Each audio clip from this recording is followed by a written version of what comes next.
तो देखो Drew McIntyre का आमना सामना सेथ रॉलिंस के साथ क्राउन ज्वेल शो के अंदर होगा। ये मैच होने वाला है वर्ल्ड हेवीवेट चैंपियनशिप के लिए। लेकिन कहानी में एक बड़ा वाला ट्विस्ट आ चुका है जो कि शायद ड्रू मैकिंटायर के फैंस को बहुत खुश कर सकता है। बात हम लोग एजी स्टाइल्स के डब्ल्यूडब्ल्यूई कमबैक के बारे में भी करेंगे। रिसेंट टाइम में चैट गिबल ने अपना 800 मैच कंप्लीट कर लिए डब्ल्यूडब्ल्यूई कंपनी के अंदर। क्या सही में इस आने वाले टाइम में इंटरकॉन्टिनेंटल चैंपियन बनेंगे? क्राउन ज्वेल का एक बड़ा सीक्रेट और भी कुछ अपडेट्स में इस वाली वीडियो में जानने के लिए मिलेंगी। So hello everybody and welcome back to new video. सिर्फ कुछ ही टाइम रह गया, यस कुछ ही टाइम इन द सेंस कुछ ही दिन रह गए क्राउन ज्वेल के प्रीमियम लाइव इवेंट के लिए। सेथ वर्सेस मैकिंटायर का आमना सामना होगा। लेकिन इस मैच की एंडिंग को लेकर एक अपडेट आई है सामने और भी कुछ तुम्हें न्यूज़ इस वाली वीडियो में जानने के लिए मिलेंगी। So without wasting any time let's begin this video. देखो वीडियो को मैं शुरू करने वाला हूँ क्रीड ब्रदर्स के साथ में, जिन्होंने रिसेंट टाइम के अंदर कम्पीट किया था मंडे नाइट रॉ के एडिशन के अंदर। एंड ऑफकोर्स उन्होंने बहुत अच्छा खासा मैच दिया अल्फा अकेडमी के अगेंस्ट में। अब बड़ी बात है, देखो ये लोग कम्पीट किए सब है, लेकिन बैक स्टेज के ऊपर जो रिएक्शन बताया जा रहा है बहुत ज़्यादा पॉजिटिव है क्रीड ब्रदर्स को लेकर। इवन जो मेन रोस्टर वाली बात चल रही थी ना कि उनका बहुत ज़्यादा जल्दी परमानेंट वे में डेब्यू होने वाला है या मूव ऑन होंगे मंडे नाइट रॉ में, तो वो कंपनी बहुत ज़्यादा जल्दी करवाएगी बिकॉज वो एक्चुअल में इंप्रेस हुए क्रीड ब्रदर्स की परफॉर्मेंस के साथ में, जो कि मुझे लग रहा है उनके लिए बहुत अच्छी चीज़ है। इवन जब वो आ जाएंगे ना मेन रोस्टर में, उससे टैग टीम के अंदर और भी कहीं ना कहीं डेप्थ से ऐड होती हुई नजर आएगी। बात अब हम लोग crown jewel premium live event के बारे में कर लेते हैं। और क्राउन ज्वेल शो को लेकर एक सीक्रेट आ चुका है सामने। बेसिकली सीक्रेट उन चीज़ों को लेकर है कि कितने सुपरस्टार जा रहे हैं क्राउन ज्वेल के अंदर और कौन कौन नहीं जा रहा है। तो देखो जो रिसेंट टाइम में रिपोर्ट आई है सामने, उसके अकॉर्डिंग क्राउन ज्वेल शो के अंदर जितने सुपरस्टार्स जा रहे हैं या फिर जितने छोटे मोटे सुपरस्टार्स नहीं भी जा रहे हैं ना, उसका जो डब्ल्यूडब्ल्यूई का मेन सिग्निफिकेंस है वो नाइट ऑफ चैंपियन शो से है, जो कि इससे पहले वाला डब्ल्यूडब्ल्यूई का सऊदी अरेबिया का शो था। यानी कि वहाँ पर जब डब्ल्यूडब्ल्यूई गई, वहाँ पर जो उन्होंने एनालाइज किया उनके हिसाब से किस सुपरस्टार को यहाँ आना चाहिए, किसको नहीं आना चाहिए, उसके अकॉर्डिंग कंपनी ने सारी चीज़ें बुक की हैं। उसके हिसाब से वाला क्राउन ज्वेल बुक हुआ है। यानी कि डब्ल्यूडब्ल्यूई अपने उस जगह के प्रीवियस रिएक्शंस को भी देख रही है अपने आने वाले सुपरस्टार्स को बुक करने के लिए।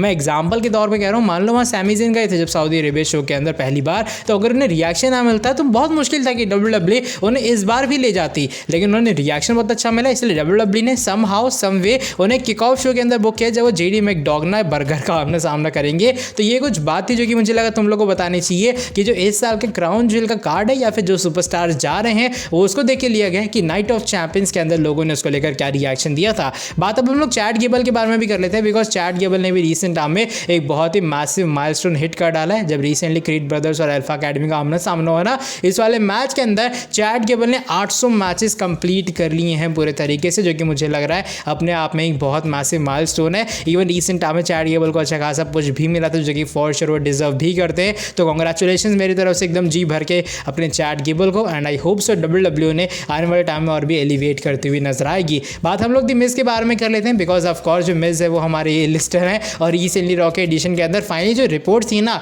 वो वाली चीज़ हमें दिखाई दे कि मिज का जो बेबी फेस टर्न है वो कंपनी टीज करती हुई नजर आई। अब बड़ी बात है कि जो मिज का फेस टर्न है वो तो टीज हो चुका है, लेकिन क्या सही में वो गंथर को हरा के आईसी चैंपियन बन सकते हैं? तो देखो बताया जा रहा है जो आने वाले रॉ के एडिशन के अंदर मैच होने वाला है, ऑफकोर्स शायद वहाँ पर मिज नंबर 1 कंटेंडर बन जाएंगे, लेकिन डिथ्रोन होना में भी नहीं होने वाला, बिकॉज एलिमिनेशन चेंबर में भी डब्ल्यूडब्ल्यूई ट्राई करेगी कि गंथर एज आईसी चैंपियन ही जाए। यानी कि मिज अगर फ्यूड कर भी रहे गंथर के साथ में, तो इसका मतलब ये मत समझ लेना कि मिज एक्चुअल में डिथ्रोन कर देंगे गंथर को। ये जस्ट इसके लिए ताकि गंथर की टाइटल रेन के अंदर और भी डेप्थ ऐड हो पाए, और विदाउट मिज एक आईसी टाइटल की रेन मुझे लग रहा है सुनने में बहुत वियर्ड लगती है। सो दैट्स वाई कंपनी ये फेस टर्न करवा रही है और मिज आने वाले टाइम में हो सकता है इसे बड़ी चीज़ें बुक किए जाए, लेकिन गंथर को डिथ्रोन करना शायद वो अभी मिज तो बिल्कुल नहीं करने वाले हैं। बात आज की हमारी सेकंड लास्ट अपडेट के बारे में भी कर लेते हैं, जो कि इस बात दी फिनोमिनल वन एजी स्टाइल्स के बारे में जुड़ी है। एंड एजी स्टाइल्स के भी डब्ल्यूडब्ल्यूई रिटर्न को लेकर रिसेंट टाइम में एक अपडेट है, ये सामने न्यूज़ जरूर न्यूज़ की तरफ से आई है। यहाँ पर जरूर ने ये बात रिवील कर डाली। देखो जो एजी स्टाइल्स है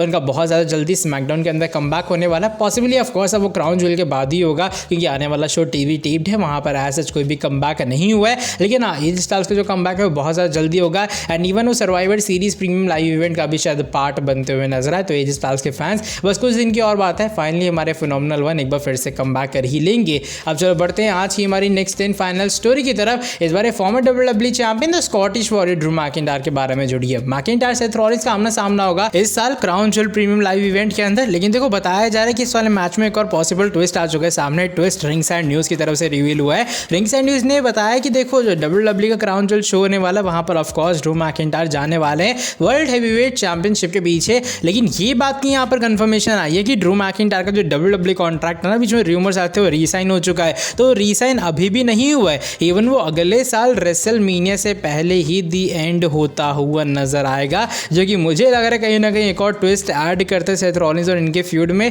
बिकॉज मान लो अगर कोई बंदा जो है वो WWE को लीव करने वाला है रेसलमेनिया के राउंड में, और वो crown jewel premium live event के अंदर जो है उन्हें वर्ल्ड चैंपियन बना है, WWE के लिए थोड़ी मूर्खता वाली बात होगी। लेकिन एक अच्छी न्यूज़ ये आई है सामने कि शायद जो TKO का मर्जर हुआ उसमें जो पहले सुपरस्टार जिन्हें रिन्यूअल मिलने वाला उनके कॉन्ट्रैक्ट का, वो ड्रू मैकिंटायर ही होने वाले हैं, जो कि मैकिंटायर के फैंस के लिए अच्छी न्यूज़ है। यानी कि कुल मिला के माना ऐसे जा रहा है कि हाँ, अगर ड्रू मैकिंटायर का कॉन्ट्रैक्ट एक्सपायर भी हो रहा है तब भी उसका जो एज इम्पैक्ट है ना वो क्राउन ज्वेल शो के अंदर नहीं पड़ने वाला है। यानी कि क्राउन ज्वेल का जो भी विनर होगा, मान लो इवन सेथ भी जीत जाते हैं, उसका मतलब ये नहीं कि WWE ने मैकिंटायर को इसलिए हरवा दे बिकॉज वो रिसाइन नहीं कर रहे हैं, बिकॉज WWE ने अभी तक खुद ब खुद मैकिंटायर को कॉन्ट्रैक्ट ऑफर नहीं किए। लेकिन हाँ, बैक स्टेज के ऊपर हाई बिलीव है कि मैकिंटायर को हम लोग जल्दी साइन करवा लेंगे and possibly Drew McIntyre TKO merger deal के पहले से सुपरस्टार बनेंगे, जिन्हें कंपनी अपने कॉन्ट्रैक्ट में रिन्यू करती हुई या फिर रीसाइन करवाती हुई नजर आएगी। तो ये कुछ अपडेट जो कि मुझे लगा तुम लोगों को देनी चाहिए कि डिस्पाइट मैकिंटायर लीविंग या नो कॉन्ट्रैक्ट एक्सटेंशन, मैकिंटायर हार जाए क्राउन ज्वेल शो के अंदर, उसकी पॉसिबिलिटी इससे तो बिल्कुल भी नहीं आती है। चलो ठीक है, by the way that is it for today video.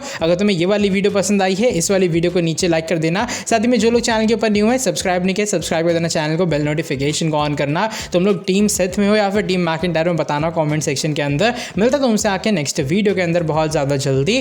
Till then bye bye, take care.